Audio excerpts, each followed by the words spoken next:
नमस्कार, स्वागत आहे तुमचं आपल्या रिव्ह्यूमध्ये। आपला रिव्ह्यू म्हणजे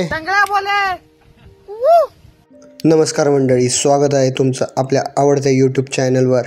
आज आपण पाहणार आहोत मारिसन या तामिळ चित्रपटाचा रिव्ह्यू।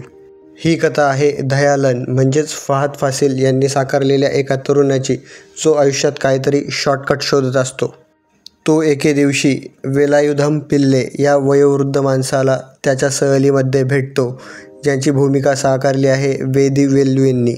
वेलायुधम यांना अल्झायमरचा त्रास असतो। त्यांच्या संपत्तीवर डोळा ठेवून तो त्यांच्यासोबत हा प्रवास सुरू करतो, पण जसजशी सहल पुढे जाते तसतसे दोघांचे नाते बदलते आणि एका वेगळ्याच भावनिक आणि सामाजिक दिशेला जाते। फहाद फासिलने दयालनची भूमिका फारच ताकदीने साकारली आहे।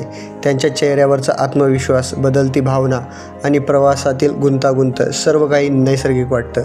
वेदी वेल्लू यांनी वेलायुधम पिल्लेंचं पात्र अत्यंत संवेदनशील उभं केलं आहे। विशेषतः स्मृती हरवलेला माणूस म्हणून त्यांची संवादफेक आणि देहबोली मनाला भिडते। या चित्रपटाचं दिग्दर्शन केलं आहे सुधीर शंकर यांनी। त्यांनी एका साध्या प्रवासाची कथा भावनांनी भरलेली, सामाजिक आशय देणारी आणि थरारक वळण घेणारी बनवली आहे। चित्रपटाचं संगीत युवन शंकर राजा यांनी दिलं असून ते कथेशी अतिशय सुसंगत आहे। पार्श्वसंगीत कुठेही अति वाटत नाही, उलट ते कथा अधिक प्रभावी बनवतं। छायांकन आणि लोकेशन प्रेक्षकांना एक भिन्न सुंदर अनुभव देतात।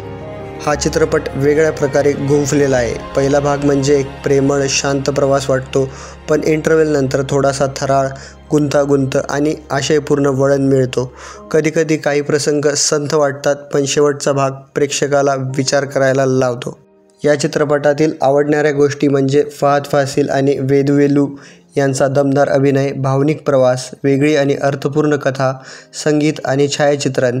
कमी पडलेली बाजू म्हणजे संथ सुरुवात, काही संवाद जड वाटतात, शेवट थोडासा गोंधळून टाकणारा वाटतो।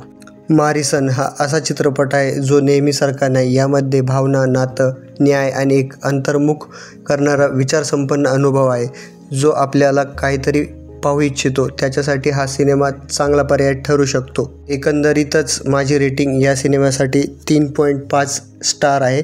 जर तुम्हाला हा रिव्ह्यू आवडला असेल तर लाईक करा, जर काही आवडलं नसेल तर कमेंट करून मला नक्की कळवा, मी ते सुधारण्याचा प्रयत्न करेल।